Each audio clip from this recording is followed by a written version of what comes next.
20 years of loyalty, 2 decades of building an empire, and it all ended with a 3-line email that arrived at 11:47 p.m. on a Tuesday night. By the time the sun rose the next morning, $900 million in deals had walked out the door with me. This is the story of how corporate betrayal became the most expensive mistake a company ever made. I'd love to know which corner of the globe you're watching from. And if this story speaks to you, make sure to subscribe. Tomorrow's video is one you absolutely can't miss. The fluorescent lights of Meridia Capital's 42nd floor had been my second home since 2004. Every morning at 6:15 a.m., I'd swipe my badge at the security turnstiles, grab my usual black coffee from the lobby cafe, and take the elevator to a corner office that overlooked the bustling streets of downtown Chicago. My name was etched on a brass nameplate, Marcus Thompson, Senior Vice President of Strategic Partnerships.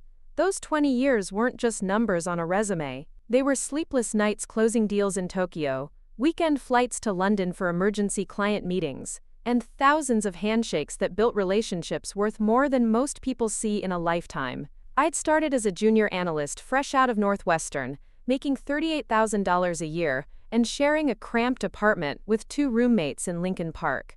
But I had something that couldn't be taught in business school, an instinct for reading people. While other analysts buried themselves in spreadsheets, I spent my time understanding what clients really wanted. Not just the numbers they put in their proposals, but the fears that kept them awake at night, the ambitions that drove their decisions, the personal stakes that made deals succeed or fail. My first major breakthrough came in 2007, just 3 years into my career. Meridian was pitching to acquire a struggling manufacturing company called Hartwell Industries. The CEO, Janet Hartwell, was a 60-year-old woman who'd inherited the business from her father. Every analyst on our team focused on the company's declining margins and outdated equipment. They saw weakness. I saw something different during our initial meeting. While my colleagues presented their analysis, I noticed how Janet's hands trembled slightly when she spoke about her employees. She wasn't just worried about profit margins. She was terrified of laying off workers who'd been with the company for decades, people who'd worked alongside her father. After the formal presentation, I asked to speak with her privately. Instead of talking numbers, I shared a story about my own father, who'd worked at the same steel mill for 31 years before it closed down. I told her about the day he came home with his final paycheck, how he sat at our kitchen table staring at his calloused hands, wondering what he'd do next. "Mrs. Hartwell," I said, "what if we could structure this deal so that not a single current employee loses their job in the first 2 years? What if we could actually expand your workforce?" Her eyes lit up. We spent the next 4 hours redesigning the entire acquisition strategy. Instead of the cost-cutting approach my team had recommended, we developed a plan to modernize Hartwell's facilities while keeping every employee. It cost Meridian an additional $12 million up front, but Janet signed the deal that night. 3 years later, Hartwell Industries had become one of our most profitable subsidiaries. The additional investment had paid for itself twice over, and Janet Hartwell became one of my most trusted contacts in the industry. More importantly, she started referring other family-owned businesses to Meridian, trusting us to handle their transitions with the same care. That deal established my reputation within the company. I wasn't just another analyst. I was the guy who could make impossible deals happen by understanding the human element that others missed. Over the next decade, that reputation opened doors that pure technical skills never could. By 2015, I'd been promoted to vice president and was handling some of Meridian's largest accounts. My annual compensation had grown to just over $400,000, plus performance bonuses that often doubled that amount. I'd moved to a 2-bedroom condo in River North, started dating Sarah, a marketing director at a tech startup, and felt like I'd finally achieved the success I'd dreamed about as a kid growing up in suburban Milwaukee. But the real transformation in my career came when Meridian decided to expand into international markets. The company had always been focused on domestic deals, but global opportunities were becoming too lucrative to ignore. The problem was that none of our senior executives had experience navigating international business relationships. I volunteered to lead our first major overseas initiative, a complex merger between a German automotive supplier and a Japanese electronics manufacturer. The deal was worth $340 million, and involved 3 different regulatory systems, 4 languages, and cultural sensitivities that could derail negotiations with a single misstep.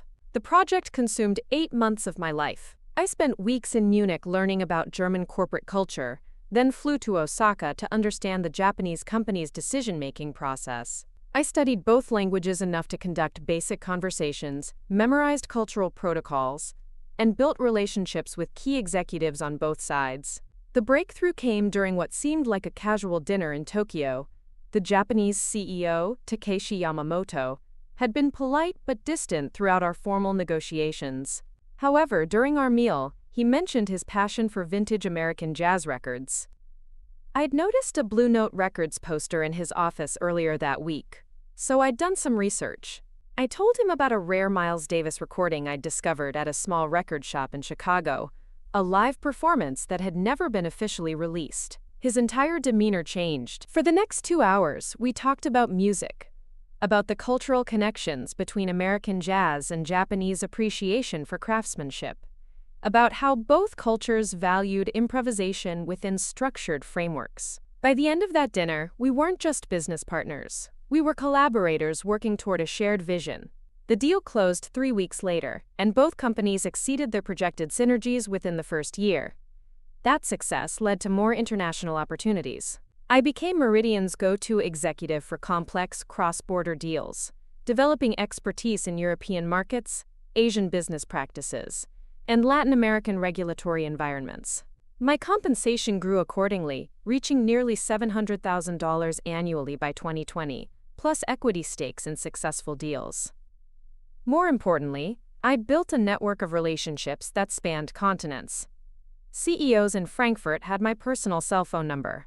Investment managers in Singapore trusted my judgment on potential partnerships. Government officials in Mexico City knew they could count on me to navigate regulatory challenges efficiently. These weren't just business contacts. They were genuine relationships built over years of honest dealings, successful collaborations, and mutual respect.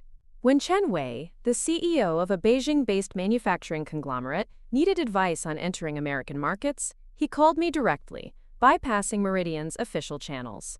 When Isabella Rodriguez, who ran a Mexico City investment firm, was considering major acquisitions, she'd fly to Chicago specifically to discuss strategies with me over dinner. This network became increasingly valuable as global markets became more interconnected. Deals that might have taken other firms months to structure, I could facilitate through personal relationships and cultural understanding. Companies began specifically requesting to work with me, willing to choose Meridian over competitors solely because of my involvement. The pinnacle of my career came in early 2024, when I was promoted to Senior Vice President of Strategic Partnerships. The title came with a corner office, a 7-figure compensation package, and responsibility for Meridian's most complex international deals. I was 42 years old, at the top of my profession, and managing relationships that generated hundreds of millions in revenue annually. But success at that level also meant increasing visibility within the company's executive structure. I reported directly to Patricia Webb, Meridian's Chief Operating Officer, a sharp-minded woman in her 50s who'd climbed the corporate ladder through a combination of strategic thinking and political savvy. Patricia had been supportive of my career advancement, often praising my results in executive meetings and recommending me for high-profile assignments. However, I'd begun noticing subtle changes in the company's culture over the past year. Meridian had always been performance-driven, but there was a new emphasis on cost reduction and efficiency metrics that seemed to prioritize short-term savings over long-term relationship building. New executives hired from consulting firms spoke frequently about optimizing human capital and streamlining redundant functions. The first warning sign came during a quarterly review meeting in March 2024. Patricia mentioned that senior management was evaluating all executive positions to ensure they provided, quote, measurable value aligned with contemporary business models. She assured me that my performance was excellent, but suggested I document my contributions more thoroughly for upcoming evaluations. I thought it was routine corporate bureaucracy. After 20 years at Meridian, I'd seen multiple reorganizations, efficiency initiatives, and management philosophies come and go. My track record spoke for itself. Consistent revenue generation, successful deal closures, and a network of relationships that competitors couldn't replicate. What I didn't realize was that my greatest strength, the personal relationships that made complex deals possible, was being viewed as a potential liability by the new executive team. In their spreadsheet-driven analysis, relationships were intangible assets that couldn't be easily quantified or transferred to other employees. The irony was that during this same period, I was working on the most lucrative deals of my career. 3 major projects were nearing completion, each representing hundreds of millions in potential revenue for Meridian. The stakes had never been higher, and my personal relationships were the key factor making these deals possible. But I was about to learn that in corporate America, 20 years of loyalty and nearly $1 billion in pending deals couldn't protect you from a 3-line email that would change everything. The 3 deals that would define my legacy at Meridian had been consuming my life since January 2024. Each represented a different aspect of the international expertise I'd developed over 2 decades. And collectively, they would generate more revenue than some companies see in their entire existence. The first was the Kronos project, a merger between Nordic Industrial Solutions, a Swedish manufacturing giant, and American Energy Dynamics based in Houston. The deal was worth $380 million and required navigating complex environmental regulations in both countries. Lars Eriksson, Nordic's CEO, had specifically requested my involvement after we'd worked together on a smaller acquisition 3 years earlier. Lars was a methodical executive who valued long-term relationships over quick profits. He'd grown up in a family business that prioritized employee welfare and environmental responsibility, values that often clashed with American corporate culture's focus on quarterly results. Previous attempts to enter the American market had failed because other firms couldn't bridge this cultural divide. A lot of love and effort went into bringing this story to life. If you're enjoying it, we'd be so grateful if you'd subscribe to our channel. Now back to where we left off. Our breakthrough came during a winter meeting in Stockholm. Instead of rushing through contract negotiations, I spent 3 days understanding Nordic's corporate philosophy. Lars showed me their manufacturing facilities, where workers had been with the company for decades, and environmental standards exceeded government requirements. He explained how his grandfather had started the business with a commitment to sustainable practices long before environmental consciousness became mainstream. "Marcus," he told me as we walked through their research facility, "we don't just want to sell products in America. We want to show American companies that profitability and responsibility aren't mutually exclusive." That insight shaped our entire strategy. Instead of positioning the merger as a cost-cutting opportunity, we emphasized Nordic's advanced environmental technologies and employee retention programs. American Energy Dynamics board was initially skeptical, but when they saw projected savings from Nordic's efficiency innovations, they became enthusiastic supporters. The deal required 6 months of regulatory approvals, environmental impact studies, and union negotiations. I coordinated with lawyers in 3 countries, environmental consultants, and government officials who'd never worked on a transaction of this complexity. Every week brought new challenges: patent disputes, regulatory changes, union concerns about job security. The breakthrough moment came in July, when I arranged for American Energy Dynamics executives to visit Nordic's facilities personally. Seeing the advanced manufacturing processes and engaged workforce convinced them that this wasn't just an acquisition, it was an evolution of their business model. By September, all regulatory approvals were in place. The merger was scheduled to finalize in December 2024, with Meridian earning a $15 million advisory fee plus performance bonuses tied to the combined company's success over the following 3 years. The second deal was even more complex. Phoenix Global, a logistics company based in Los Angeles, wanted to acquire controlling stakes in shipping operations across Southeast Asia. The target companies were family-owned businesses in Thailand, Vietnam, and Malaysia, each with unique ownership structures and cultural considerations. The total transaction value was $290 million. But the real challenge wasn't financial, it was cultural. These weren't public companies with standardized procedures. They were multi-generational family businesses where decisions involved extended family members, cultural traditions, and personal relationships that couldn't be quantified in due diligence reports. I'd spent the previous year building relationships with the families who controlled these shipping networks. In Bangkok, I worked with the Surapong family, whose shipping business had operated for 60 years. The patriarch, Somchai Surapong, was in his 70s and spoke limited English, but his son Krit had been educated in California and served as my primary contact. The negotiations required understanding not just business terms, but family dynamics. Somchai was concerned about preserving jobs for employees who'd worked with the family for decades. His daughter Ploy worried about maintaining the company's reputation for reliability among local customers. Krit wanted to expand internationally but felt pressure to honor his father's conservative approach.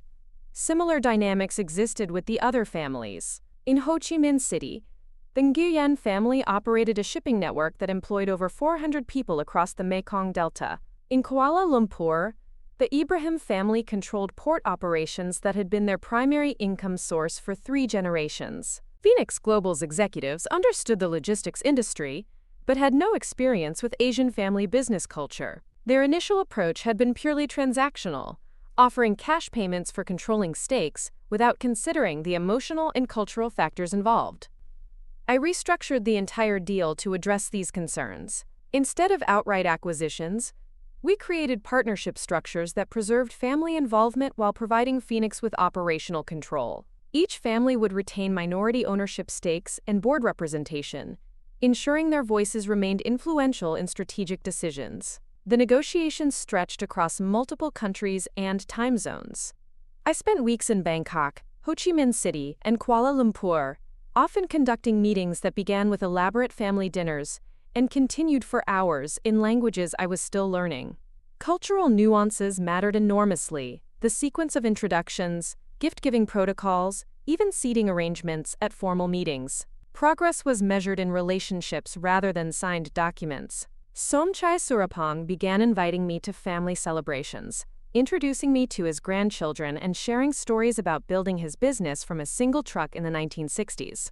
The Ibrahim family included me in their Eid celebrations, treating me as an honored guest rather than just a business representative. These personal connections made the impossible deal structure work. When Phoenix's board expressed concerns about maintaining control with minority ownership, I could assure them based on personal relationships with the families involved. When the families worried about American corporate culture disrupting their operations, I could point to specific protections we'd built into the partnership agreements. By October 2024, all parties had agreed to the basic structure. Final documentation was scheduled for completion in January 2025, with Meridian earning $12 million in advisory fees, plus ongoing consultation contracts worth millions more over the following 5 years. The third deal was the most ambitious project of my career. Titan Manufacturing Consortium was a group of American companies seeking to establish comprehensive operations in Eastern Europe. The project involved acquisitions and partnerships across Poland, Czech Republic, and Hungary, with a total investment of $230 million. This wasn't a single transaction but a coordinated strategy to establish American manufacturing presence in a region where political and economic factors created both enormous opportunities and significant risks. Each country had different regulatory environments, labor laws, and cultural expectations. Success required understanding not just business practices, but political relationships, historical context, and regional economic trends. The American companies involved included automotive suppliers, electronics manufacturers, and specialized machinery producers. Their strategy was to establish European operations that could serve both local markets and export back to American facilities, taking advantage of skilled European labor and proximity to emerging markets. I'd been developing this project for 18 months, building relationships with government officials, local business leaders, and regulatory authorities across 3 countries. In Warsaw, I worked with Deputy Minister of Economic Development Anna Kowalski, who'd become instrumental in navigating Poland's foreign investment approval process. In Prague, my contact was CEO Martin Svoboda of Czech Industrial Partners, whose connections with both government and private sector were essential for our strategy. The complexity was staggering. Each acquisition required separate regulatory approvals, environmental assessments, and labor negotiations. Currency fluctuations affected deal values daily. Political changes in any country could alter the entire project's viability. But the relationships I'd built made the impossible manageable. Anna Kowalski provided insights into upcoming regulatory changes that allowed us to structure deals proactively rather than reactively. Martin Svoboda's introductions to local business leaders created partnership opportunities that reduced risks and improved operational efficiency. The breakthrough came during a coordinated meeting in Vienna, where representatives from all three countries, American companies, and regulatory authorities gathered for a week-long negotiation session. I'd spent months preparing for this meeting, coordinating schedules across multiple time zones, and ensuring that cultural and political sensitivities were respected. The meeting's success exceeded everyone's expectations. Instead of the cautious, incremental progress we'd anticipated, all parties embraced the comprehensive vision. Government officials saw opportunities for job creation and technology transfer. American companies recognized the strategic advantages of coordinated European operations. Local partners understood the benefits of American capital and expertise. By November 2024, preliminary agreements were in place across all three countries. Final closings were scheduled for February and March 2025, with Meridian earning advisory fees exceeding $18 million plus equity stakes in several of the established operations. These three projects represented the culmination of my 20-year career at Meridian. They showcased every skill I'd developed: cultural understanding, relationship building, complex negotiation, and strategic thinking. More importantly, they demonstrated the value of long-term relationship development over short-term transactional approaches. The irony was that while I was achieving the greatest successes of my career, internal changes at Meridian were making my position increasingly precarious. The new management team viewed my methods as outdated and inefficient. They preferred standardized processes that could be implemented by any qualified executive, rather than relationship-dependent strategies that required years of development. During a November executive meeting, Patricia Webb mentioned that senior management was exploring opportunities to systematize our international operations for improved scalability. The phrase sounded innocuous, but I had learned to decode corporate language over 2 decades. They were looking for ways to replace relationship-based approaches with process-driven systems. I attempted to address these concerns by documenting my relationships and processes more thoroughly. I created detailed profiles of key contacts, outlined negotiation strategies that had proven successful, and prepared training materials that could help other executives understand international business culture. But what management didn't understand was that relationships couldn't be transferred like file folders. Somchai Sudapong trusted me personally, not Meridian as an institution.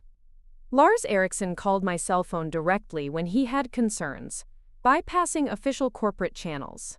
Anna Kowalski shared confidential insights about regulatory changes, because we'd built mutual respect over years of honest dealings. These relationships were the foundation of nearly $900 million in pending transactions. They couldn't be systematized, standardized, or transferred to another executive without years of careful relationship building. But in Meridian's new efficiency-focused culture, intangible assets like personal relationships were viewed as potential vulnerabilities rather than competitive advantages. December 2024 arrived with all 3 major deals progressing toward completion. Final documentation was being prepared, regulatory approvals were advancing, and the families and executives I'd worked with for months were expressing excitement about upcoming closings. I was working longer hours than ever, coordinating across multiple time zones, managing hundreds of details that could derail complex transactions. My personal life had suffered. Sarah and I had ended our relationship months earlier when she realized that my career was consuming all my time and energy. But professional success seemed worth the personal sacrifices. The Tuesday night that changed everything started like any other. I'd spent the day on video calls with contacts in Bangkok, Stockholm, and Prague, addressing last-minute concerns about documentation and regulatory requirements. At 9:30 p.m., I was still at my office, reviewing contract amendments that needed approval before markets opened in Asia. At 11:47 p.m., my phone buzzed with an email notification. The sender was Patricia Webb, but the message was unlike anything I'd received in 20 years at Meridian. The subject line read, "Employment termination, effective immediately." The email that ended my 20-year career contained exactly 43 words. Marcus Thompson, your employment with Meridian Capital is terminated effective immediately. Please surrender all company property to security by 8 a.m. tomorrow. HR will contact you regarding final compensation and benefits. Patricia Webb, COO. I read it 3 times before the words registered. No explanation, no phone call, no meeting. 20 years of loyalty, hundreds of millions in generated revenue, and relationships that had taken decades to build, dismissed in a corporate form letter sent at midnight. My hands were shaking as I called Patricia's direct line. Voicemail. I tried her cell phone. Straight to voicemail. I sent a text message asking for an immediate conversation. No response. The silence was more devastating than the termination itself. After 2 decades of working together, Patricia couldn't even provide a 5-minute phone call to explain the decision. I was being discarded like a broken piece of office equipment. I sat in my corner office, staring out at the Chicago skyline, trying to process what had just occurred. The city lights blurred as reality set in. This wasn't a mistake or a misunderstanding. Someone had made a calculated decision to eliminate me from the company, and they'd chosen the most impersonal method possible. The immediate implications were staggering. My 3 major deals were scheduled to close within the next 90 days. The Kronos project required my personal involvement with Lars Eriksson, who'd specifically requested that I oversee the final negotiations. The Southeast Asian shipping acquisitions depended on relationships with families who trusted me personally, not Meridian as an institution. The Eastern European Manufacturing Consortium involved government officials and business leaders who'd spent months building confidence in my ability to deliver results. Without my direct involvement, these deals wouldn't just be delayed, they'd collapse entirely. Somchai Surapong had made it clear that his family's participation was contingent on my personal guarantee that their interests would be protected. Anna Kowalski had shared confidential regulatory information because she trusted my discretion and expertise. Martin Svoboda had introduced me to business partners who valued his personal recommendation. These weren't just business relationships. They were bonds built on mutual respect, cultural understanding, and years of successful collaboration. They couldn't be transferred to another executive through a corporate memo or introduction email. I spent the next 2 hours making copies of my personal files, contact information, and documentation that wasn't covered by confidentiality agreements. My employment contract included standard non-compete clauses, but most of my relationships existed outside Meridian's direct business scope. The families in Southeast Asia, government officials in Eastern Europe, and executives across Scandinavia had personal connections with me that transcended my corporate affiliation. At 2:30 a.m., I finally left the office that had been my second home for 2 decades. Security guards watched as I carried a single box of personal items to the parking garage. The brass nameplate that had identified me as Senior Vice President of Strategic Partnerships was already being removed from my office door. The drive home to my River North condo was surreal. Chicago's streets were empty except for late-night delivery trucks and cleaning crews. I kept expecting my phone to ring with a call from Patricia, explaining that the email had been a mistake or discussing the terms of a resignation package. The silence continued. I didn't sleep that night. Instead, I sat on my balcony overlooking the Chicago River, watching the sunrise and thinking about what had just happened. 20 years of building a career, developing expertise, and creating relationships that generated hundreds of millions in revenue, ended by a 43-word email. At 6 a.m., my phone started buzzing with international calls. Krit Surapong was calling from Bangkok, concerned about delays in documentation for the shipping acquisition. I let it go to voicemail. 10 minutes later, Martin Svoboda called from Prague with questions about the manufacturing consortium timeline. I didn't answer. By 7 a.m., I had 12 missed calls and 23 unread messages from contacts across 3 continents. Word travels fast in international business circles, and my sudden unavailability was creating concern among people who depended on my coordination and expertise. I knew I had to respond, but I also knew that any communication with my former clients could be interpreted as violation of my non-compete agreement. The legal implications were complex, but the human implications were straightforward. People I'd worked with for years were being left without explanation or support. At 8:15 a.m., I received a call from David Chen, a partner at Morrison & Associates, the law firm that handled my personal legal affairs. He'd heard about my termination through industry contacts and wanted to discuss my options. "Marcus, I've been in employment law for 25 years, and I've never seen a termination handled this poorly," he told me during our phone conversation. "Senior executives at your level don't get fired by email without cause, without severance negotiations, without transition planning. Something's wrong here." David explained that my employment contract entitled me to 6 months' notice or equivalent severance pay, plus preservation of equity stakes in deals I'd personally negotiated. More importantly, Meridian had legal obligations to handle my departure in ways that didn't damage existing client relationships or violate fiduciary duties to shareholders. "The fact that they terminated you immediately without transition planning suggests they either acted impulsively or they're planning something that requires your absence," David said. "Either way, their approach creates legal vulnerabilities that we can address." While David began reviewing my employment contract and severance entitlements, I faced a more immediate crisis. My phone was ringing constantly with calls from international contacts who needed answers about their pending deals. Each missed call represented millions of dollars in transactions that were hanging in limbo. At 10:30 a.m., I received a call from Lars Eriksson in Stockholm. His tone was polite but concerned. "Marcus, I've been trying to reach you all morning. Our board meeting is scheduled for tomorrow, and we need to discuss the final documentation for the American Energy Dynamics merger. Is everything proceeding as planned?" I explained that I was no longer with Meridian Capital, but that the deals we'd worked on should continue with other executives. Lars was quiet for a long moment. "Marcus, you understand that Nordic Industrials specifically requested your involvement in this transaction. Our agreement was contingent on your personal oversight of the cultural integration aspects. If you're not involved, we need to reconsider our approach." That conversation lasted 45 minutes. Lars explained that Nordic's board had approved the merger based on confidence in my ability to bridge cultural differences between Swedish and American business practices. Without my involvement, they were concerned about potential conflicts that could undermine the combined company's success. "We're not just acquiring a business partner," Lars told me.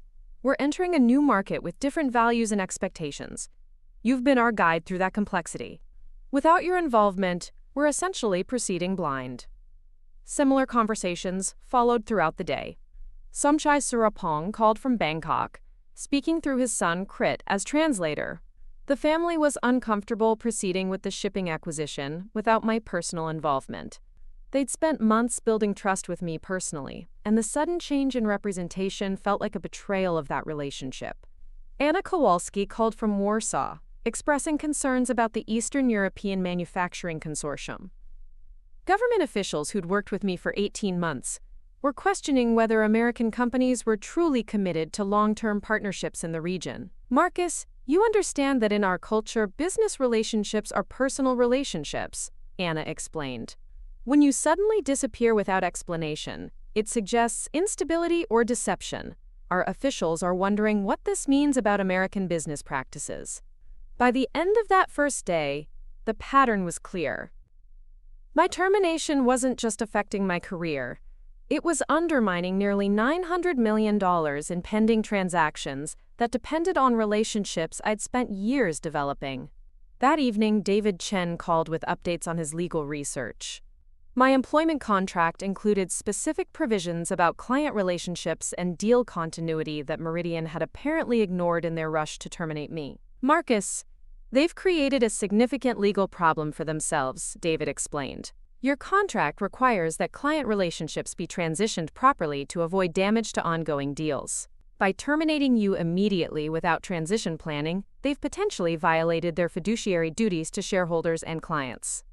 More importantly, David had discovered that Meridian had already been discussing my replacement with headhunting firms before my termination. Email records showed that Patricia Webb had been interviewing potential replacements for my position as early as October, suggesting that my termination was planned rather than impulsive. "This wasn't a sudden decision based on performance issues," David said. "This was a calculated plan to replace you with someone they considered more manageable. The problem is that they didn't consider the impact on existing client relationships." The second day brought more disturbing news. I received a call from Jennifer Martinez, a contact at American Energy Dynamics who'd been working on the Nordic industrial merger. She'd heard about my departure through industry channels and was concerned about the deal's continuity. "Marcus, we've been trying to connect with your replacement at Meridian, but no one seems to have been assigned to our account," Jennifer explained. "The merger is scheduled to close in 6 weeks, and we have dozens of integration issues that need immediate attention." When I suggested that she contact Patricia Webb directly, Jennifer laughed bitterly. "We tried that yesterday. Patricia's assistant said she's unavailable for client calls until further notice. We're beginning to wonder if Meridian is still committed to this transaction." That conversation revealed the full scope of Meridian's miscalculation. They'd terminated me without assigning replacement executives to handle my client relationships. The deals I'd been managing were simply abandoned, left to drift without professional oversight or client communication. Over the following days, the situation deteriorated rapidly. Nordic Industrial's board voted to suspend the merger pending clarification of Meridian's commitment to the transaction. The Southeast Asian families withdrew from acquisition discussions, citing concerns about American business practices. Government officials in Eastern Europe began questioning whether the manufacturing consortium represented serious long-term investment or merely opportunistic speculation. Within a week of my termination, all 3 major deals were in jeopardy. The $380 million Nordic merger was suspended indefinitely. The $290 million Southeast Asian acquisitions were terminated by the selling families. The $230 million Eastern European consortium was under review by government officials who'd lost confidence in American companies' commitment to the region. But the real shock came when David Chen discovered what had actually triggered my termination. Through legal discovery processes, he obtained internal Meridian emails that revealed the true reason for my dismissal. The new management team had decided that relationship-dependent business models were inefficient and unsustainable. They wanted to replace senior executives who relied on personal relationships with younger professionals who could implement standardized processes and systems. In their analysis, my annual compensation of 7 figures was excessive for work that could theoretically be performed by multiple junior executives using systematic approaches. They believed that client relationships could be institutionalized through proper procedures and documentation. The irony was devastating. Management had eliminated me to save money and increase efficiency, but their decision was costing the company nearly $900 million in lost deals and damaged relationships that had taken decades to develop. Patricia Webb had known that my termination would jeopardize the pending transactions, but she'd calculated that the long-term savings from reduced executive compensation would outweigh the short-term losses from failed deals. What she hadn't anticipated was that the relationships I'd built couldn't be replaced by systems and procedures. Cultural understanding, personal trust, and international business expertise weren't commodities that could be purchased or transferred through corporate memos. By the end of my 2nd week of unemployment, the full magnitude of Meridian's mistake was becoming apparent. 3 major deals worth nearly $900 million had collapsed because the company had prioritized cost reduction over relationship preservation. But this was only the beginning of the story. The real consequences of their decision were just starting to unfold. 3 weeks after my termination, the phone call that changed everything came from an unexpected source. Rebecca Martinez, head of investor relations at Meridian Capital, reached out to me directly, a violation of company policy that suggested desperation. "Marcus, I need to speak with you confidentially," she said, her voice tense. "Can we meet somewhere private?" We arranged to meet at a small cafe in Lincoln Park, far from downtown, where we might encounter Meridian colleagues. Rebecca arrived looking exhausted, carrying a folder of documents that she placed carefully on the table between us. "The board is in crisis mode," she began, without preamble. "Your termination has created problems that go far beyond the 3 deals everyone knows about. I've been fielding calls from investors, analysts, and journalists who are questioning the company's stability and leadership." Rebecca explained that Meridian's stock price had dropped 12% in the 3 weeks since my departure, as news of the collapsed deals spread through industry networks. But the financial damage was only part of the problem. "Marcus, you need to understand that your termination has triggered a cascade of problems we never anticipated." It's not just about the deals you were personally managing. It's about the signal your departure sent to the entire international business community. She opened the folder and showed me a series of emails and reports that painted a disturbing picture. Companies across Europe, Asia, and Latin America were reconsidering their relationships with Meridian. Executives who'd worked with me over the years were questioning whether they could trust a firm that would terminate its most experienced international representative without warning or explanation. The European automotive industry, where I'd built relationships over 15 years, was particularly affected. 4 major manufacturers had suspended ongoing discussions with Meridian, citing concerns about the company's commitment to long-term partnerships. The ripple effects were spreading to companies that had never worked with me directly but had heard about my sudden departure through industry channels. We've lost 3 potential deals just this week, Rebecca continued. Companies that were considering Meridian for major transactions are now questioning our stability. They're asking, if Meridian can dispose of a 20-year veteran without notice, how can we trust them with our most sensitive business relationships? But the most shocking revelation came when Rebecca showed me internal communications from Meridian's board of directors. The board hadn't been informed about my termination until after it occurred. Patricia Webb and the executive team had made the decision independently, presenting it to the board as a routine personnel matter. Marcus, the board is furious, Rebecca said. They're discovering that Patricia terminated you without proper authorization or consultation. Board members are questioning whether management is competent to handle major corporate decisions. The documents Rebecca shared revealed a power struggle within Meridian's leadership. Several board members were demanding Patricia's resignation, arguing that her decision to terminate me had caused irreparable damage to the company's international business relationships. Other board members were defending her, claiming that cost reduction measures were necessary for long-term competitiveness. There's talk of a special board meeting to address your termination and its consequences, Rebecca explained. Some board members want to offer you immediate reinstatement with full compensation and benefits. Others are concerned about the legal implications of admitting the termination was a mistake. The irony was devastating. While Meridian's leadership fought among themselves, the international business community was moving forward without them. Companies that had relied on my expertise were finding alternative partners. Government officials who'd worked with me were developing relationships with competing firms. The market was adapting to Meridian's absence, making it increasingly difficult for the company to recover lost ground. That same week, I received an unexpected call from Thomas Richardson, managing partner at Sterling & Associates, one of Meridian's primary competitors. Thomas had heard about my departure through industry channels and was interested in discussing opportunities. Marcus, we've been watching your career for years, Thomas told me during our initial phone conversation. Your reputation in international markets is exactly what we need to expand our global practice. Would you be interested in exploring a partnership with Sterling? The conversation was intriguing but complicated. My non-compete agreement with Meridian technically prevented me from working with competing firms for 18 months. However, David Chen had been analyzing the agreement's enforceability, particularly given the circumstances of my termination.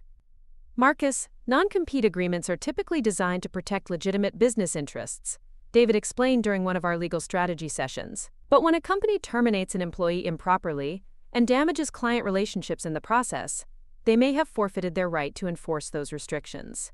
More importantly, many of my international relationships existed independently of my employment with Meridian. The families in Southeast Asia, government officials in Eastern Europe, and business leaders across Scandinavia had personal relationships with me that transcended corporate boundaries. If these contacts choose to work with you at a different firm, that's their decision as independent business people, David said. Meridian can't claim ownership of relationships that you developed through personal expertise and cultural understanding. Meanwhile, the international fallout from my termination continued to accelerate. I received daily calls from former contacts who were struggling to work with Meridian's replacement executives. The cultural misunderstandings and communication breakdowns that I'd spent years helping companies avoid were now occurring regularly. Lars Eriksson called from Stockholm with a particularly frustrating example. Meridian had assigned a junior executive named Brad Williams to handle the Nordic industrial relationship. Brad was technically competent, but had no understanding of Swedish business culture or the personal relationships that had made the original deal possible. Marcus, this Brad person, scheduled a video call with our board for 6 a.m. Stockholm time during our national holiday. Lars explained, his frustration evident. When I tried to explain why this was inappropriate, he suggested that global business doesn't recognize local customs. Our board members were insulted. Similar stories were emerging from across my former network. American executives who'd never worked internationally were making cultural mistakes that damaged relationships I'd spent years building. Language barriers, protocol misunderstandings, and insensitivity to local business practices were creating problems that would take years to repair. The Southeast Asian situation was particularly concerning. The Surapong family had been so offended by Meridian's handling of my departure that they'd shared their experience with other family-owned businesses across the region. Word was spreading through personal networks that American companies couldn't be trusted to honor relationship-based business commitments. In our culture, when you eliminate someone without proper respect, it reflects on your entire organization's character, Krit Surapong explained during one of our conversations. Other families are asking us whether Americans view Asian business relationships as disposable. This cultural damage was extending far beyond Meridian's specific deals. American companies across multiple industries were finding it more difficult to establish trust with Asian business partners. The story of my termination had become a cautionary tale about American corporate culture's disregard for personal relationships and cultural understanding. The European situation was equally problematic. Anna Kowalski called from Warsaw to explain that government officials were questioning whether American companies were serious about long-term partnerships in Eastern Europe. Marcus, when you disappeared without explanation, it suggested that Americans view our region as temporary opportunity rather than strategic partnership, Anna said. Officials are now requiring additional guarantees and oversight for American investments. The regulatory changes that followed my termination were making it significantly more expensive and time-consuming for American companies to establish operations in Eastern Europe. What had been a streamlined process based on personal relationships and cultural understanding had become a bureaucratic maze that could take years to navigate. 4 weeks after my termination, the financial impact on Meridian was becoming undeniable. The company's quarterly earnings report showed a $45 million reduction in projected revenue, attributed to, quote, delays in international business development. Stock analysts were downgrading Meridian's rating, citing concerns about management competence and international market strategy. But the personal toll was equally significant. I'd spent 20 years building a career based on relationships, cultural understanding, and international expertise. Watching those relationships damaged by corporate mismanagement was professionally devastating and personally heartbreaking. The breakthrough came when I received an unexpected invitation from the International Business Development Association to speak at their annual conference in New York. The IBDA was a prestigious organization that brought together senior executives from across the global business community. My invitation to speak about relationship-based international business strategy suggested that my reputation had survived Meridian's attempt to discredit me. The speaking engagement provided an opportunity to reconnect with the international business community and share my perspective on recent events. More importantly, it demonstrated that my expertise and relationships existed independently of my corporate affiliation. The conference was scheduled for 6 weeks after my termination, giving me time to prepare a presentation that would address both the importance of relationship-based business strategies and the dangers of prioritizing short-term cost reduction over long-term relationship development. During the preparation process, I realized that my termination had inadvertently provided a perfect case study for the principles I'd been advocating throughout my career. Meridian's decision to eliminate relationship-dependent business models had created exactly the problems I'd been warning about for years. The presentation would allow me to share this story with an audience of senior executives who faced similar decisions about balancing efficiency with relationship preservation. More importantly, it would demonstrate that my expertise and insights remained valuable regardless of my employment status. As the conference date approached, I began receiving calls from former contacts who'd heard about my speaking engagement. Companies that had worked with me over the years were expressing interest in reestablishing relationships. Government officials who'd been concerned about American business practices were indicating willingness to consider new partnerships. The most encouraging call came from Dr. Elizabeth Hartman, director of the European Business Development Council.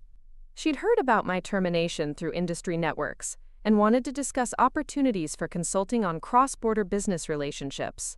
Marcus, what happened to you at Meridian has become a cautionary tale throughout the European business community, Dr. Hartman explained. But it's also demonstrated the value of the expertise you've developed over 2 decades. We have multiple opportunities for consultants who understand both American and European business cultures. The conversation with Dr. Hartman revealed that my termination had actually enhanced my reputation in certain circles. Business leaders who understood the importance of relationship-based international strategies viewed my departure from Meridian as evidence of the company's misguided priorities rather than a reflection of my capabilities. Companies are realizing that relationship-dependent business models aren't inefficient, they're irreplaceable, Dr. Hartman said. The executives who understand this principle are becoming more valuable, not less valuable, in the global marketplace. As I prepared for the IBDA conference, I realized that my career wasn't ending, it was transforming. The relationships I'd built over 20 years remained intact, and the expertise I'd developed was more valuable than ever. Meridian's decision to eliminate me had backfired spectacularly, but it had also created opportunities that might never have existed within the constraints of corporate employment. The real question was whether I would choose to return to the corporate world or forge an independent path that would allow me to leverage my relationships and expertise without the limitations imposed by short-sighted management decisions. The answer would determine not just my future, but the future of nearly $900 million in international business relationships that were still hanging in the balance. The IBDA conference in New York marked exactly 8 weeks since my termination. As I stood backstage at the Marriott Marquis, waiting to address an audience of 800 senior executives from around the world, I reflected on how dramatically my life had changed since that midnight email. My presentation was titled, "The $900 Million Email: When Corporate Efficiency Destroys International Relationships." The title had generated significant interest, with conference organizers reporting that registration increased by 30% after my speaking engagement was announced. I walked onto the stage to sustained applause from an audience that included many people I'd worked with over 2 decades. In the front row, I spotted Lars Eriksson from Nordic Industrial, Anna Kowalski from the Polish Ministry of Economic Development, and Dr. Elizabeth Hartman from the European Business Development Council. Their presence demonstrated that my relationships had not only survived Meridian's attempt to discredit me, they'd grown stronger. 2 months ago, I received a 43-word email that ended my 20-year career, I began. But that email didn't just terminate my employment. It destroyed nearly $900 million in international business relationships that had taken decades to build. I spent the next 45 minutes walking through the case study of my termination and its consequences. I explained how Meridian's decision to prioritize cost reduction over relationship preservation had triggered a cascade of problems that extended far beyond their immediate business interests. The audience was captivated by the story's implications for their own companies. During the question and answer session, executives shared similar experiences, where short-term thinking had damaged long-term international relationships. Several audience members mentioned that they'd heard about my situation through industry networks and had been questioning their own company's approach to international business development. The lesson isn't about my specific situation, I concluded. It's about the irreplaceable value of authentic relationships in global business. When you eliminate the people who've built those relationships, you don't just lose employees. You lose decades of cultural understanding, personal trust, and competitive advantage that can't be recreated through systems or procedures. The response was immediate and overwhelming. Before I'd left the stage, conference organizers were handing me business cards from executives who wanted to discuss consulting opportunities. By the end of the day, I'd received 17 serious inquiries about potential partnerships, speaking engagements, and advisory positions. But the most significant response came from an unexpected source. During the cocktail reception following my presentation, I was approached by Victoria Chen, Managing Director of Global Capital Partners, one of the world's largest private equity firms. "Marcus, we've been following your story since your departure from Meridian," Victoria said. Your presentation confirmed what we've been discussing internally. The international business community needs advisors who understand relationship-based strategies. We'd like to propose a partnership that would allow you to leverage your expertise independently. Victoria explained that Global Capital Partners was establishing a new division focused on international business development, specifically targeting cross-border transactions that required cultural expertise and relationship management. They were looking for a senior partner who could lead this initiative with complete autonomy and unlimited resources. We're not offering you employment, Victoria clarified. We're offering you equity partnership in a division that you would build and manage according to your own principles. You'd have complete control over client relationships, deal structures, and business strategy. The partnership proposal was extraordinary. Global Capital Partners would provide office space, administrative support, and unlimited travel budgets, while I would retain control over client relationships and receive 50% of all revenue generated by the international division. More importantly, I would have complete autonomy to operate according to relationship-based principles, without interference from executives who prioritize short-term efficiency over long-term relationship development. We've watched what happened when Meridian tried to systematize your approach, Victoria continued. We want to support your methods, not change them. The international business community needs advisors who understand that relationships can't be commoditized.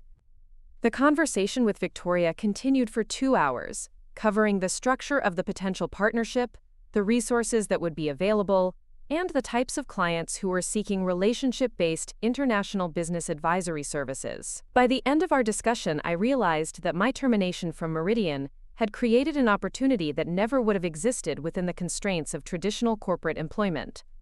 The following week, I received a phone call that confirmed the scope of opportunities now available to me. Thomas Richardson from Sterling & Associates called to discuss a specific client situation that required my expertise.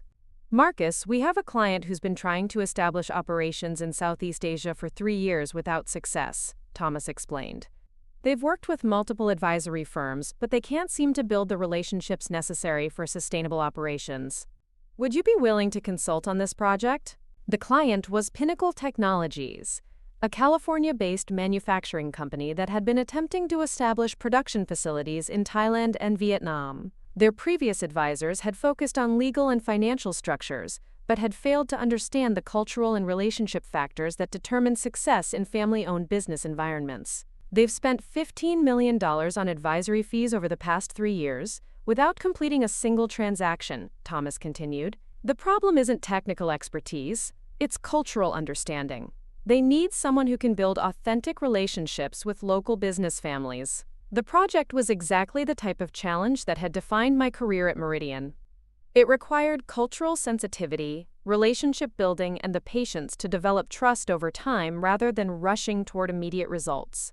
I agreed to take on the project as an independent consultant, working with Sterling & Associates as the primary advisory firm, while maintaining direct relationships with the local business families. The fee structure reflected the premium value of relationship-based expertise, $50,000 per month plus success fees tied to completed transactions. Within 2 weeks of beginning the Pinnacle Technologies project, I was back in Bangkok, sitting across from Krit Surapong in his family's conference room. The Surapongs had agreed to meet with Pinnacle's representatives based on my personal recommendation and their continued trust in my judgment.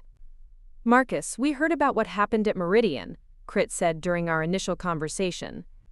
We were disappointed that they treated you so poorly, but we're pleased that you're now able to work independently. Our family prefers doing business with people we trust, rather than large corporations that view relationships as disposable. The Pinnacle Technologies project became a demonstration of how relationship-based business development could succeed when properly supported and resourced. Within 6 weeks, I'd facilitated introductions between Pinnacle's executives and 3 family-owned manufacturing companies in Thailand and Vietnam. Within 3 months, preliminary partnership agreements were in place that would have taken traditional advisory approaches years to achieve. The success of the Pinnacle project led to additional opportunities. Dr. Elizabeth Hartmann referred to a German automotive company that needed assistance entering American markets. Anna Kowalski connected me with Polish manufacturing companies seeking international partnerships. Lars Eriksson recommended me to other Scandinavian businesses that were exploring global expansion opportunities. Each project reinforced the same principle that had guided my career. Authentic relationships built on mutual respect and cultural understanding were irreplaceable competitive advantages in international business. The executives who understood this principle were willing to pay premium fees for expertise that couldn't be replicated through standardized processes. 6 months after my termination from Meridian, I formally accepted the partnership offer from Global Capital Partners. The International Business Development Division launched with initial funding of $50 million and a mandate to focus exclusively on relationship-based cross-border transactions. The timing was perfect. Companies across multiple industries were recognizing that globalization required cultural expertise, not just technical competence. The executives who could bridge cultural differences and build authentic international relationships were becoming increasingly valuable as competitive advantages. My first major project as a partner at Global Capital Partners involved facilitating a merger between a French luxury goods manufacturer and a Japanese retail consortium. The transaction was worth $420 million and required navigating complex cultural differences between European design philosophy and Asian market preferences. The project succeeded because I spent 3 months in Paris and Tokyo, understanding both companies' cultural values and finding common ground that respected each organization's identity. The merger completed ahead of schedule and exceeded projected synergies because both sides felt their cultural integrity had been preserved throughout the process. But the most satisfying development came when I received an unexpected phone call from Rebecca Martinez at Meridian Capital. The company's financial performance had continued to deteriorate in the months following my departure, and the board had finally voted to remove Patricia Webb as Chief Operating Officer. "Marcus, the new management team wants to discuss bringing you back," Rebecca explained. "They're willing to offer senior partner status, unlimited resources, and complete autonomy over international operations. The board recognizes that your termination was a catastrophic mistake." The offer was financially attractive, significantly higher compensation than I'd been earning before my termination, plus equity stakes in the international division that could be worth millions if the business recovered. But the proposal also demonstrated that Meridian still didn't understand the fundamental principle that had made my departure so damaging. "Rebecca, you're asking me to return to repair relationships that were damaged by corporate decisions I opposed," I explained. "But what guarantee do I have that similar decisions won't be made in the future? The same board that allowed Patricia to terminate me without consultation is now asking me to trust them with my career again." More importantly, I discovered that independent practice offered opportunities that corporate employment couldn't provide. Working with Global Capital Partners, I had complete control over client relationships, unlimited resources for relationship development, and the freedom to operate according to principles that prioritized long-term success over short-term efficiency. "I appreciate the offer," I told Rebecca, "but I've learned that the most valuable relationships can't be owned by corporations. They belong to the people who build them through years of authentic engagement and cultural understanding." The conversation with Rebecca marked the end of my consideration of returning to traditional corporate employment. The international business community had demonstrated that relationship-based expertise was more valuable than ever, and independent practice allowed me to leverage that expertise without the constraints imposed by executives who didn't understand its importance. 1 year after my termination, the International Business Development Division at Global Capital Partners had completed transactions worth over $1.2 billion. The division employed 12 consultants who specialized in different regions and cultures, but all operated according to the relationship-based principles that had defined my career. The success validated everything I'd believed about international business development. Companies that understood the importance of cultural relationships and long-term thinking consistently outperformed competitors who prioritized short-term efficiency and standardized processes. Meanwhile, Meridian Capital continued to struggle with the consequences of my departure. The company's international business had declined by 60%, and they'd been unable to rebuild the relationships that had taken me decades to develop. Industry reports suggested that Meridian was considering exiting international markets entirely, focusing instead on domestic transactions where cultural expertise was less critical. The story had come full circle. A 43-word email intended to reduce costs and increase efficiency had ultimately cost Meridian nearly $900 million in lost business and irreparable damage to their international reputation. But that same email had created opportunities for me that never would have existed within the constraints of corporate employment. As I sat in my new office overlooking Lake Michigan, I reflected on the lessons learned from this experience. Corporate loyalty was valuable, but it had to be mutual. Relationships were irreplaceable assets that required years to build and could be destroyed by a single poor decision. And most importantly, authentic expertise built on cultural understanding and personal relationships would always be more valuable than systematic processes designed to replace human judgment. The $900 million email had ended one chapter of my career, but it had also begun a new chapter that was proving to be more successful and personally fulfilling than anything I'd achieved during my 20 years in corporate employment. Sometimes the most devastating professional setbacks create opportunities that transform careers in ways that would never have been possible otherwise. The international business community had taught me that relationships transcend corporate boundaries, and that lesson had become the foundation of a new approach to global business development that was changing how companies thought about international expansion and cultural engagement. In the end, Meridian's decision to eliminate relationship-based business strategies had validated the irreplaceable importance of those exact strategies and created a case study that would influence international business practices for years to come. 2 years after that midnight email destroyed my corporate career, I stood in the boardroom of the Four Seasons Hotel in Singapore, facilitating the largest international merger in my professional history. The transaction would combine 3 companies across 4 countries, creating a manufacturing consortium worth $2.3 billion. Every person in that room was there because of relationships I'd built independently, free from corporate interference and short-sighted management decisions. The irony wasn't lost on me. Meridian Capital, the company that had dismissed me for being too relationship-dependent, was now struggling to complete transactions worth a fraction of what I was facilitating as an independent consultant. Their international division had been essentially shuttered, with most former clients choosing to work with competitors who understood the value of long-term relationship building. The Singapore merger represented the culmination of everything I'd learned about international business development. The primary participants included Yamamoto Electronics from Japan, Braun Industrial from Germany, and Velocity Manufacturing from the United States. Supporting companies from Malaysia, Indonesia, and the Philippines would become strategic partners in the combined entity. What made this transaction extraordinary wasn't just its size, it was the speed at which it had come together. Traditional advisory approaches would have required 2 to 3 years to navigate the cultural complexities, regulatory requirements, and stakeholder management across multiple countries. We'd accomplished the same result in 8 months because every key decision-maker trusted my ability to protect their interests while facilitating compromise. Takeshi Yamamoto, now chairman of Yamamoto Electronics, had become one of my closest business associates since our first meeting in Tokyo years earlier.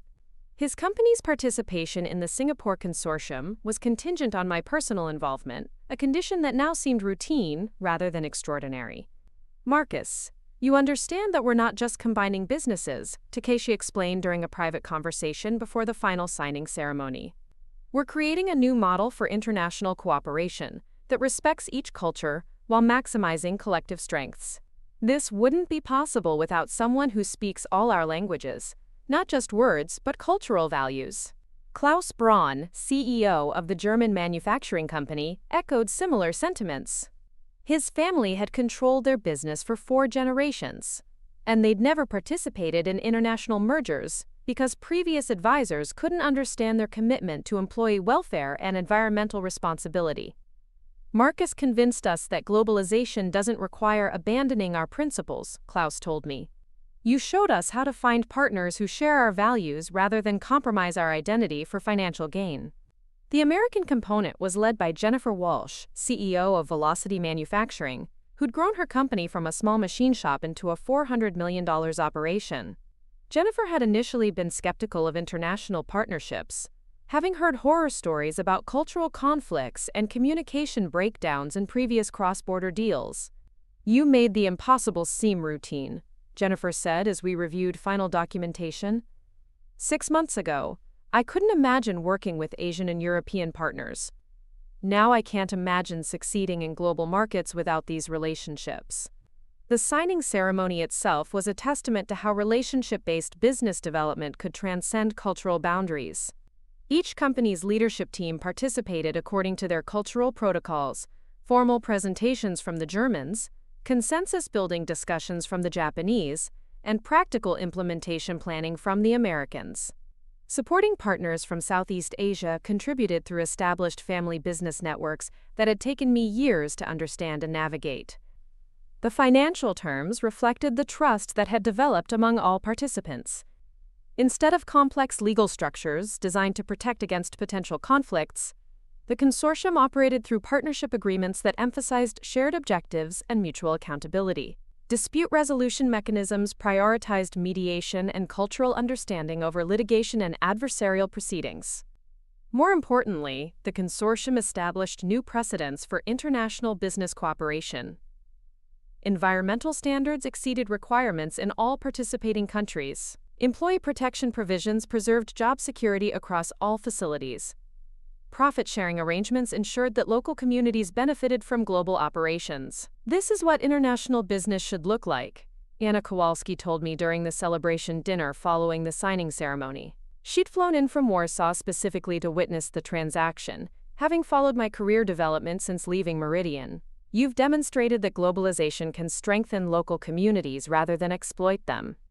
The success of the Singapore consortium generated immediate attention throughout the international business community. Harvard Business School requested permission to develop a case study about relationship-based merger strategies.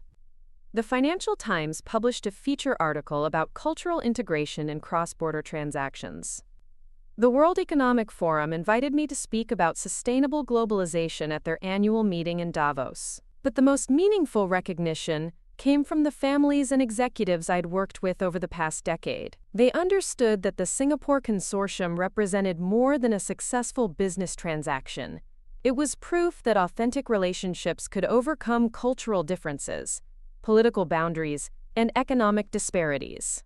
The consortium's success also attracted attention from companies that wanted to replicate similar approaches in their own international expansion strategies.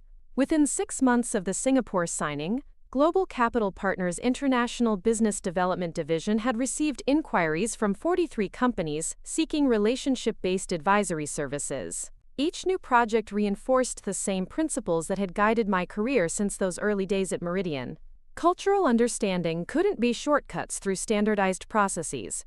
Trust required time, consistency, and genuine respect for different perspectives. Sustainable international business relationships were built on shared values rather than purely financial motivations. One particularly satisfying project involved helping a group of African agricultural cooperatives establish export relationships with European specialty food importers. The transaction was relatively small in financial terms, only $35 million in annual trade volume, but it demonstrated how relationship-based approaches could create opportunities for businesses that traditional advisory firms typically ignored. The African cooperatives had been struggling to access international markets because they lacked connections with European distributors and couldn't navigate complex import regulations. European importers were interested in African products, but couldn't identify reliable suppliers or establish quality control systems across multiple countries. I spent 3 months traveling between Kenya, Ghana, and Côte d'Ivoire, learning about cooperative structures, agricultural practices, and the challenges facing small-scale farmers. Then I spent 2 months in France, Italy, and Germany, understanding European market requirements and building relationships with specialty food distributors who valued ethical sourcing and cultural authenticity. The breakthrough came when I arranged for European importers to visit African cooperatives directly, seeing farming operations and meeting the families whose livelihoods depended on agricultural exports. Similarly, I brought African cooperative leaders to Europe, where they could understand market requirements and quality standards firsthand.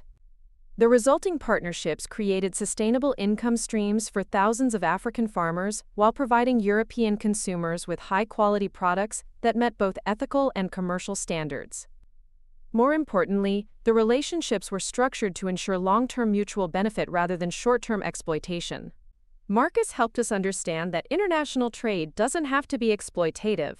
explained Sarah Ocheng, who coordinated the Kenyan Coffee Cooperative. European partners became friends who understand our communities and support our development goals. These smaller projects were often more personally rewarding than billion-dollar mergers because they demonstrated how relationship-based business development could create positive social impact alongside financial success.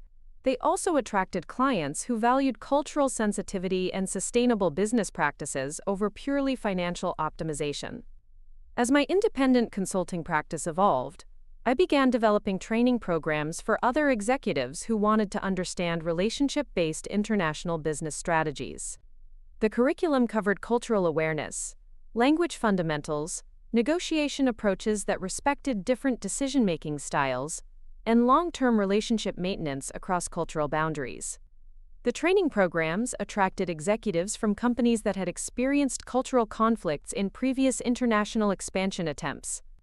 Many had tried systematic approaches that failed because they ignored human factors in favor of standardized processes.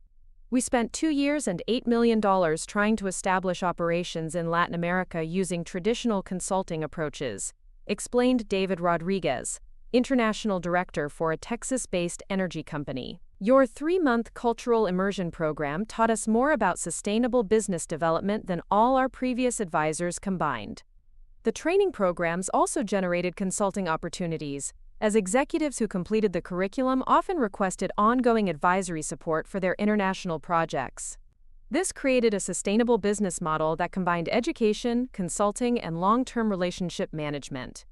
3 years after my termination from Meridian, I received an unexpected invitation that brought my story full circle. Northwestern University's Business School, my alma mater, invited me to deliver the keynote address at their annual International Business Conference. The theme was Relationship-Based Strategies for Global Business Success. Preparing for the Northwestern presentation required reflecting on the journey from corporate employee to independent consultant.